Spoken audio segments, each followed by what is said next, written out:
आपने कहा कि कोई तेल नहीं लगाना। आजकल घरों में हमारे बचपन से यही होता आ रहा है कि चलो जी सरसों का तेल लगा लो, सरसों नहीं जैतून का तेल लगा लो, तेल मिक्स करके लगा लो, पूरी पूरी रात तेल लगाओ और फिर जाके अपने बाल धोएं तो बाल अच्छे हो जाएंगे। कुछ लोगों के सरों में तो 2-2 दिन तक तेल लगाए। नहीं, अगर आपने तेल लगाना ही है तो उसका बेस्ट मेथड जो मेडिकल मेथड है वो ये है। मेडिकल तो ये कहता है कि आप तेल की बजाय ना मेडिकल जो टॉनिक्स आ रहे हैं, हेयर टॉनिक्स आ रहे हैं, वो लगाएं। दूसरा ये है कि अगर आपने तेल लगाना ही है तो आप बालों के में तेल लगाएं, लेकिन आधे या पौने घंटे या एक घंटे के बाद बालों को साफ़ कर लें। तेल देखें, मेरी बात सुने, ऑयल है, ये एक गाढ़ी चीज़ है, ये जज़ब नहीं होगा। लोग समझते हैं ना जज़ब होगा, जितनी चीज़ गाढ़ी होगी उतनी कम जज़ब होगी। तो ये जज़ब नहीं होता, लेकिन ये आपकी जो बालों की जो नीचे स्किन है ना, उसके पोर्स को बंद कर देगा। सही वो तह लगा लेता है हाँ जैसे जी। आप कह रहे हैं। ओके, तो तेल 1 घंटे से ज़्यादा नहीं लगाना हाँ, बालों में। आपने लगाना है लगाएँ, लेकिन 1 घंटे के बाद वो उसको साफ़ कर उसको दें। अच्छी तरह से वॉश कर लें। हाँ, और बाल उसमें भी एक चीज़ मैं आपको बताऊँ, शैम्पू में भी मैंने कई लोगों से सुना है कि वो शैम्पू लगाते हैं और उसके बाद वो सर पे पानी फेंकते हैं और समझते हैं साफ़ हो गया। शैम्पू जहाँ लगाना ज़रूरी है, उसको निकालना भी ज़रूरी है। सोप की तरह। हाँ, सोप की तरह। हाँ, कि उसको अच्छे से रब करें। हाँ अच्छा, जी। कुछ लोग तेल लगा लेते हैं या कोई इस तरह की चीज़ लगा लेते हैं, कहते हैं कि हमारे बाल अच्छे हो जाएँगे, लेकिन फिर शैम्पू इतना ज़्यादा लगाते हैं कि हाँ। वो शायद उसका इफ़ेक्ट ही ख़त्म हो जाता है। नहीं, नहीं, नहीं, ओवर ट्रीटमेंट जो है ना, ये इंतहाई नुकसानदेह है, चाहे किसी भी उतना बीमारी की। लगाएँ जितना आप उसको अच्छे से उसको निकालें, हाँ जी। ताकि आपके बाल सही रहें। आजकल यंगस्टर्स में बालों की सफ़ेदी का मसला बहुत कॉमन है। जल्दी बहुत यंग एज में बाल सफ़ेद हो जाते हैं। इसके हवाले से आप क्या उसमें समझते हैं? एक तो ये है कि अगर तो जेनेटिक्स हैं तो आम तौर पे ठीक नहीं होते। लेकिन ये है कि अगर यंगस्टर में जेनेटिक्स का मसला नहीं है, तो उसमें हम ये कहते हैं कि ये विटामिन्स जो मैंने पहले बताई हैं, उसके साथ बी कम्प्लेक्स और विटामिन सी भी, ज़्यादा मिकदार में ये विटामिन्स इस्तेमाल करें। और उसके साथ-साथ एक एक्सरसाइज़ भी है कि कुछ देर के लिए अपने सर को दिल के लेवल से नीचे रखें। यानी कि अगर आप बैठे हुए ना, तो आप अगर सोफ़े पे बैठे हैं तो अपने सर को नीचे फ़र्श पे लगाएँ, तो उससे क्या होगा कि यहाँ की सर्कुलेशन बेहतर होगी। तो ये लेकिन ये खाना खा के नहीं करना, ये खाली पेट करना होता अच्छा, है। खाना खा के वॉमिट हो हाँ, वॉमिट हो जाएगा। तो अच्छा। ये जब सर की सर्कुलेशन आपकी बेहतर होगी ना, उससे भी आपके बालों को बहुत फ़ायदा सही, कुछ होगा। लोग इसी तरह जैसे आपने मुझे बताया ना, इसी तरह से सर नीचे करके कुछ लोग बालों में कंघी कर रहे होते हैं, तो इससे सर्कुलेशन बेहतर होती है, राइट? चलें, कर लें कंघी, अच्छा, लेकिन वो मेरा ख़्याल अकेली ही काफ़ी अगर आप सर ही ज़्यादा थोड़ा-सा देर तक आप सर नीचे रख नहीं सकते। अच्छा, सर हाँ, इतना नीचे रखना भी नहीं चाहिए हुँ। वैसे। अच्छा, इसके इसके बाद हम चलते हैं कानों की सफाई पे। कानों की सफाई अ, कैसे करनी चाहिए? अब ये तो है, एक वज़ू हम 5 वक़्त करते हैं तो उसमें हमारे कानों की सफाई भी हो रही होती है। क्या आपको लगता है कि ये मुकम्मल कान की सफाई है या इसके अलावा आप समझते हैं कुछ करना वज़ू को चाहिए? पूरी तरह किया जाए तो वो तो हो जाती सफाई। ठीक है। लेकिन वज़ू को अब मैं, ज़ाहिर है ये एक इस्लाम का मसला है, मैं इसमें बोलना नहीं चाहता, मैं मेडिकल पॉइंट ऑफ व्यू से बात करूँगा बिल्कुल, ठीक है। कि कान के 2 हिस्से हैं, एक ये हिस्सा जो हमें बाहर नज़र आता है सही। एक्सटर्नल ईयर, और एक ये जो सुराख है जो अंदर आगे हमारे ईयर ड्रम तक जाता है। हाँ, तो दोनों की सफाई ज़रूरी है। सही। ये बाहर वाला हिस्सा जो है ना, इसको अच्छी तरह रगड़ के हुँ, रोज़ाना साफ़ होना चाहिए, बल्कि अगर आप नमाज़ पढ़ते हैं तो नमाज के दौरान भी इसको अच्छी तरह साफ़ करें। सही, ठीक है। ठीक है? फिर अंदर भी आपने हुँ, सफाई रखनी है। हुँ।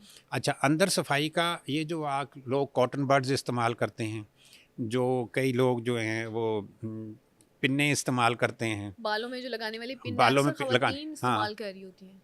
और उनके इतने साइड इफ़ेक्ट देखे हैं, पर्दा फटने का भी चांस है।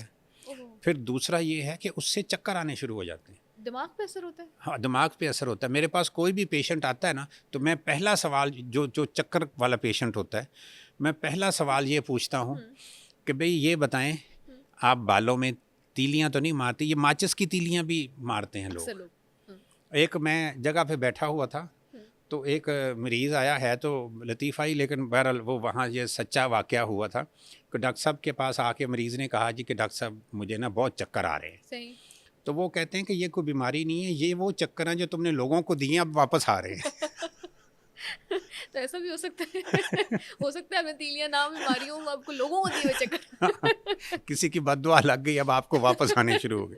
लेकिन ज़्यादातर ये इम्कान है कि अगर आप कान में कोई इस तरह की चीज़ इस्तेमाल करते हैं, आपको चक्कर आएँगे। हाँ जी। अच्छा, वैसे तो ये भी होता है ना कि अगर एक इंसान का एक कान बंद है और हुँ। दूसरा खुला हुआ है, तो आप सीधे चल भी नहीं पाते। कहते हैं आपका बैलेंस आउट होता है। वो उसमें चेक कराना चाहिए कि भी क्या वजह है। कई दफ़ा अच्छा, ऐसा होता है कि वो एक कान के अंदर इतनी ज़्यादा वैक्स होती है कि वो उस साइड से आपकी हीयरिंग प्रॉब्लम भी होगी, तो वो वैक्स साफ़ करा लेनी चाहिए। सही। तो वैक्स अच्छा, कान के अंदर अब मैंने मना किया कि तीली नहीं मारनी, तो फिर क्या करना है?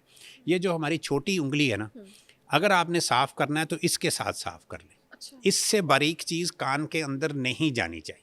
जितनी डीप ये जा सकती है ना, क्योंकि ये इसको बाकायदा दुनिया में मैयर किया गया है कि आप इसको जितना मर्जी डीप ले जाएं, ये आपके ईयर जो ड्रम है ना, उस तक नहीं पहुंचेगी। सही सही। तो इसलिए ये छोटी चीज़ ही जो है ना, इसको आप इस्तेमाल कर सकते हैं, इसके साथ सफाई कर इसका सकते मतलब हैं। जो कॉटन बड्स हम डेली बेसिस पे अब यूज़ करते हैं वो नहीं करने चाहिए, हाँ क्योंकि जी। सुनने में अक्सर आता था कि कॉटन बड बड़े यूज़फुल होते हैं और हार्मफुल नहीं होते, आपके ईयर ड्रम को कुछ नहीं करेंगे क्योंकि सॉफ्ट होता है, तो वो आप कह रहे हैं कि वो नहीं करना नहीं चाहिए। नहीं, वो क्योंकि भी हमारे पर्दे को या जी कान जी, के वो ईयर उससे भी ड्रम को, चक्कर आते हैं लोगों को। अच्छा, उससे भी चक्कर आते हाँ हैं, जी, तो वो नुकसान क्योंकि पहुंचा मैं सकते आपको एक चीज़ बताता हूँ, नफ्सियाती तौर पर देखें, एक बंदा सफाई कर रहा है, हैं। ठीक है। तो ज़रा सी मैल निकली है, तो वो क्या करेगा? नफ्सियाती तौर पर वो और डीप जाने की कोशिश करेगा, एग्जैक्टली कि और निकाल लूँ। और निकालूं। वो जब और डीप जाता है तो वही कॉटन बड जो है ना, वो ईयर ड्रम को टच करता है, ओके, तो जिससे तो वो आपकी ईयर हेयरिंग ड्रम लॉस हो फट भी सकता है और ईयर ड्रम की वजह से चक्कर भी आ सकता डैमेज भी हो सकता है, है। डैमेज भी हो सकता है। राइट।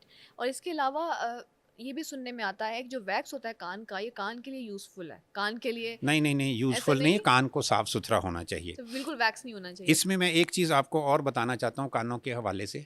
हमारे यंगस्टर भी हैं, और यंगस्टर में एक बहुत चीज़ कॉमन है कि वो कानों के ऊपर ना, वो बाकायदा हेडफोन्स। हेडफोन्स लगा के ना, तो काफ़ी देर तक सुनते रहते हैं, और हेडफोन में उनकी आवाज़ बड़ी तेज़ होती मैं है, खुद भी करती जो कि हूँ। सॉरी, जो कि मैं करती हूँ। कानों के लिए बहुत डेंजरस है। तो अगर आपकी मजबूरी है या आपका कोई प्रोफेशन ऐसा है कि अगर आपने लाजमी करना है, तो उसको फिर वक्फ़ा दे दे के करें। आधे घंटे बाद 5 मिनट का वक्फ़ा दे दें, वक्फ़ा दे दे के करें, ताकि मसलसल वो जो रेज़ हैं, उसकी जो आवाज़ की जो साउंड्स की वेव्स हैं, वो आपके ईयर ड्रम के ऊपर प्रेशर डालती हैं। अब तो हेडफोन्स क्या, अब तो बिल्कुल इंटरनल लगाने वाले ना एयरपॉड्स टाइप आ गए हैं, तो जो हम लोग यूज़ कर रहे होते हैं, अक्सर यंगस्टर्स को पता है, तो फिर वो तो बहुत डैमेज करते होंगे इससे अच्छा बिल्कुल मोबाइल करते हैं, और ज़्यादा। उनको एहसास नहीं होता, आहिस्ता आहिस्ता वो जो है ना, ईयर वीक होना शुरू हो जाता है, और भी बीमारियां इसी शुरू की हो वजह सकती से भी चक्कर आते हैं। हैं। इसकी वजह से भी चक्कर आ सकते हैं। इसीलिए अक्सर मुझे होता है कि वाकई इतने सारे गाने सुनती रही हूँ, उसके बाद अब चक्कर क्यों आ रहे हैं, तो ये मेजोरिटी का मुझे लगता है होता होगा। कान की सफाई हो गई, अब हम आँखों की तरफ चलते हैं। आँखों का सबसे बड़ा मसला, चाहे यंगस्टर्स हों, चाहे बच्चे हों, छोटे-छोटे बच्चों को ग्लासेस, ऐनक लगी हुई है, उनके आँखों का नंबर बढ़ गया है, जो कि पहले ज़माने में ऐसा नहीं होता था, हम नहीं एक्सपेक्ट करते थे। क्या वजह है इसकी? क्या समझते हैं आप? इसमें सबसे बड़ी वजह तो वो स्क्रीन है, स्क्रीन, मोबाइल की स्क्रीन, और लैपटॉप की स्क्रीन, आपके कंप्यूटर की स्क्रीन। ये जो स्क्रीन्स है ना, इसका ज़्यादा इस्तेमाल, फिर इस स्क्रीन में होता ये है कि उस स्क्रीन को वो ये नहीं देखते कि उस स्क्रीन का और उनकी आंखों का फासला कितना है, वो फासला भी उनको नुकसान साथ पहुंचाता लगा के देख रहे होते हैं है। अक्सर। मैंने, आप यकीन करें, मैंने बच्चों को देखा है, ऐसे इतने करीब से 2-2, 3-3 इंच के फासले पे रख के वो गेम्स देख रहे होते हैं। तो इसी वजह से वो छोटे छोटे बच्चों को ना ऐनक लगी हुई है। फिर ये है कि वो बिल्कुल नहीं सोचते कि स्क्रीन को वो कम से कम आँखों के लेवल पे हो।